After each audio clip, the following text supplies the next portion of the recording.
Hey guys, it's JC Talks Trials, and I'm here with the one and only. You know, the one that does it better than anybody else, the one and only Sean G. How you doing, Sean G? What's up, Jamie? What's going on? Chilling. What's up with you? Doing pretty good. How you feeling now that this Sean Diddy Combs case is over? Jamie, Well, almost over, should I say? I got some much needed rest. And I'm relieved, Jamie. I'm relieved to tell you the truth. Everybody, make sure you subscribe to JC Talks, follow her, subscribe, and share this video. I'm relieved, Jamie. Why you relieved? Why you relieved? Because he was acquitted of the most serious charges, man. I was pro Puff the whole time, but I was nervous, man. I was a little bit nervous too. I was nervous. That when you think about what he was facing, He's facing death. He was facing death for him. Facing death. And he beat the feds, Sean G. He beat the feds in New York City at trial, at a jury trial. With their own witnesses. He didn't call not one witness. With their own witnesses. So what made you want to jump on this trial? Well, I live in North Jersey, so I said, like me and you was talking earlier, I was covering the Big Meech Cuffy trial, and I did a few Puffy videos. They really didn't do too good on the numbers, but I said when the trial starts, I'm going over there. And after the first day of testimony for Cassie, and all of the salacious details came out about what she was doing, I said, man, let me go over there. So I went over there the second day of her testimony, the first day of cross, and I never stopped going. It was something that you felt like you needed to come back to. Yeah, because I went over there, I felt like this, Jamie. I felt like from the way it was built up in the media the prior 5 or 6, 7 months was that Cassie was this victim. You know, I had her, the way they described it on the TV, I had her chained to the furnace in the basement, and Puffy was feeding her out of a dog food bowl and giving her barely, just keeping her alive with water, letting dudes just come in and have their way with her. And when I'm listening to her cross-examination, shout out to Esteveo, did a marvelous job. I said, man, this ain't what they told me it was, man. And it just got, you know, she said that she loved him. Yeah. She said that both of them were in love. She didn't hate him. And I said, man, somebody done told a lie, man. And I never stopped going after that, man. Well, when you think about what it takes for a woman, when someone is being charged with the things that he was charged with, and she found herself up there on that stand, and one of the last questions they asked her is, do you still love Puffy Combs?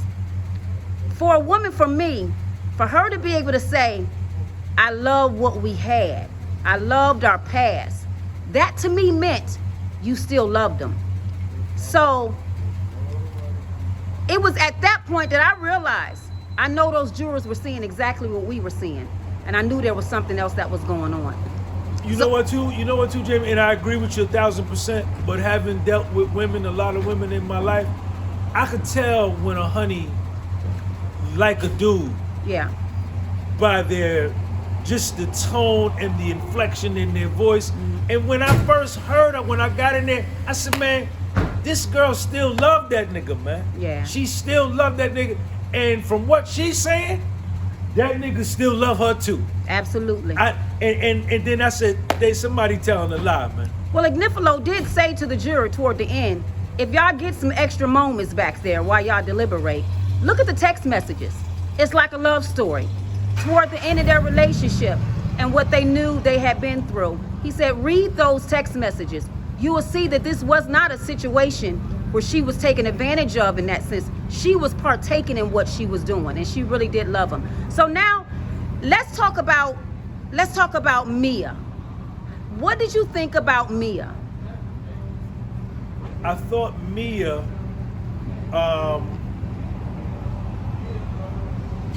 Brian Steele cross-examined her. He did. Yes, he did. The fact that she, this is live TV, It's yo. live TV. The fact that she came in with a fake name was a point taken away from me right off the bat. Oh my. Number two, her body language was fucked up. She was constantly with her head down with the fake tears. And, you know, once he said that she met with the government 27 times, I said, well, what are we doing here? And you up here with a fake name? You understand? And you still love Puff. She absolutely did. Puff was hitting that too. Right? Yeah. And then you fronting, faking, telling Cassie, we best friends, but you knocking down Puff too, right? And Cassie. So she was a trash can. And he was threatening to tell her that he was knocking her down. Exactly. He was threatening to tell Cassie that. If you don't return my call, because she was with Cassie in South Africa. That's right. And Cassie had saw Puffy at the Revolt Film Awards with Gina. Mm-hmm. And people thought it was Cassie that was with Puff. And they texted Cassie like, yo, you look so nice last night at the Revolt. She was like, I'm in South Africa. So Cassie cut off all communication with Puff. And Puff, if Jamie, if I don't like a honey, I'm not gonna pursue it. If she wanna dip, but if I'm like, baby, please call me, I care about you. Yeah. And Puff was trying to get on the phone, and he told Mia, he said, if you don't tell Cassie to call me, I'm gonna tell Cassie what me and you doing. Well, wasn't Cassie down there for Michael B. Jordan at that time? Didn't that come out as well? She was filming a movie, and I think she was rapping with my man too. That's Michael crazy. B. Jordan. Okay, so now that we got, let's talk about the one and only Briana Bongolan. How did you feel about that testimony with Briana? She perjured herself on the stand. She absolutely 100%. did. 100%. And under closer inspection, Jamie, I felt like after I looked at it, her and Cassie had a relationship, a sexual relationship, because it was a drug-fueled relationship, and Cassie doesn't introduce Briana to Puffy until 1 year later. Yes. Right? And they meet each other at this job. Cassie invites Briana over to her crib. They start getting high. Briana convinces her to do a photo shoot in a t-shirt. Right off the bat. With no clothes, no panties, no nothing. And she does it and begins to sleep over Cassie's house immediately. And Briana was all the way like that. She liked women 1,000%. Yeah. And it was weird to me the way that it kept Brian, and I can't remember, it was Brian Steele that actually, was it Brian Steele that actually Nicole Westmoreland was Nicole, cross-examined. that she brought out the fact that she didn't actually meet him till a year later. What reason would you not need to meet this man until a year later, unless you were in a relationship with this girl for that entire year? Which proves consensual Absolutely. SEX, right? Absolutely. And when we think about that, as many rugs that she brought into this situation, they tried to make it seem like Brendan Paul was the rug mule, when really I think Briana was the rug no mule. Question. That girl got on the stand, said that she took like 8 different drugs, man. GHB, Molly, ecstasy, cocaine, Percocet, Oxycontin, Vicodin, Acid. Tussie, acid. And you could tell from the way she was testifying, Jamie, that she like her brain is fried, man. I thought at one point they were going to ask her, was she on any drugs on that day? Yeah. Because to me, she seemed to have been a little out of her loop on that morning when she was testifying as well. And every time Nicole Westmoreland tried to allude to a sexual relationship with Briana and Cassie, the government, objection, sidebar. They did not want Nicole. And every time Nicole tried to approach that and bring it up, they would call a sidebar. Because they knew. She wasn't stopping with that, though. No. Nicole kept going. She was a bulldog, wasn't she? Yeah. She was a bulldog. And Okay. she stretched it out. She could have ended her cross-examination on the first day. Yep. But she says, nah, I'm gonna let you sleep on it. And came back the second day, man, and cut that girl's head off on the stand. And that was it. There was nothing, the Southern District of New York, the prosecution, Comey, there was nothing nobody else could say to me about the trial once Nicole Westmoreland busted that girl on the stand, perjuring herself. That was it. I remember tweeting on my ex that day that Nicole Westmoreland when she perjured Briana on that stand, she actually perjured Cassie's testimony as well. Absolutely. She actually took out 2 people in one day. Absolutely, because in Cassie's civil suit, in paragraph 102, I think it's page 19, Cassie talks about the same 17th floor balcony incident, but says it's at a hotel suite, whereas Briana was saying it was at Cassie's crib, and Cassie was there when Cassie was in Harlem or at the Macy's on 34th Street with Puff that same day. You're right. So let me ask you this. How did you feel after the closing of the government? After the government's closing, how did you feel about Puffy this was case? Dead. Slavic, U.S. Attorney Slavic, she got up there and she read bullet point by bullet point. She read the case law. She read precedents. And from the bullshit testimony of their witnesses, she connected what they said, what they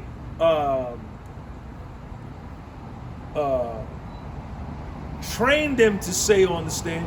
She connected it all with her closing argument, and she was the government, you know what I'm saying? And I looked at that and I said, yo, it bothered me, man. It bothered me. And the video that I made that night, because I made a video every day, I said, man, it ain't good for Puff, man. And I said, man, I said, Mark Agnifilo gonna have to come with it tomorrow. He got to bring it. He got to come with it. He got to bring it. I remember being in the... How did you feel? I felt scared at that point. After she gave her closing? I did. I was not there for her closing. But based on what I was, I was communicating with a couple people around the that had went, and based on what I was hearing, they said that she basically nailed it. And so I said to myself, I don't know if he's gonna be able to get out of this. And I said the same exact thing that you said. Agnifilo he's gonna have to bring it. He's gonna have to shut this down, and that's the only chance that Sean is gonna have. And he came and he shut it down. And what was crazy, Jamie, was that a lot of the people, a lot of the vloggers around the court wasn't feeling Mark Agnifilo doing the closing. They were not. Everybody wanted Nicole Westmoreland. Everybody wanted Brian Steele. Yeah. And everybody was like, I don't know if Mark gonna be able to do it. The way Mark cross-examined the Homeland Security dude, the black dude, Lamont, whatever the hell his name was, who searched Puffy's LA home. Yes. When they found the guns out and they opened the safe and all that. I thought, after that Homeland Security guy testified, I said, how does Puffy get out of this? Yeah. How does Mark Agnifilo get Puffy out of this? And sure enough, by the time Mark Agnifilo got through cross-examining the Homeland Security dude, he made my man look like he was so small he could play handball with the curve. I said, this dude is amazing. But I said, I don't know, because Mark only cross-examined Capricorn Clark, and I think the Homeland Security dude, and was there anybody else? I believe that was it. We didn't really see him too much. Right. We didn't see him too much. All he really did was chill on the corner of that desk, you know, and he played quarterback. So I said, man, I don't know. I think that's why I was so afraid, because I hadn't seen him that much. Right. And I said to myself, I don't know if he got it in him. But I promise you, on that day, he brought it. And he saved Puffy's life. He saved his life. He saved Puffy's life. He saved his life. And the way he cross-examined, the Homeland Security dude, and the way he cross-examined Capricorn Clark, where he just stood behind the podium, he didn't do that in the closing argument. He was all over the place. He had a microphone. a cordless mic. What's up, man? What part of Jersey you from? Bloomfield. Bloomfield? Yeah. What? Elizabeth. Elizabeth, all right. Yeah, he was all over. He was all over. I couldn't even take notes, Jamie. At one point, he was in tears. During the closing? In that main courtroom, that man got emotional in closing. While he was In doing the closing, closing it argument? was right around the time that he was presenting. I'm not sure if you remember when he presented that big. It was an exhibit where they had a picture of the whole thing, basically everybody that worked for him, and he presented it to the juror. I saw that. And he asked him, "When you look at this, Does this- what word comes to mind? Give me one word that comes to mind in your head when you see this." And he started describing the words of what came to his mind. And one of the words were family. And he said, "But this is what the government calls a RICO." Right. You know what else was crazy that he said? He said that the word love was mentioned 881 times throughout the course of the trial. Sean, by their witnesses, Puffy didn't call him, no. 881 times by their witnesses. He sure enough said that. He said the word love has been mentioned 881 times in this trial. He got up there, he said, yo, there's two trials, one with the evidence, with the testimony, with the witnesses. That's the real trial. Yep. And he said there's another one that's the fake trial. And when he said fake trial, he pointed at the whole row of assistant U.S. attorneys. I said, yo, my man ain't playing. He said they need that fake trial. He said he is not playing. They want y'all to believe that fake trial. But y'all gonna do better than that. And guess what? They did better than that. And you know what he really showed, Jamie?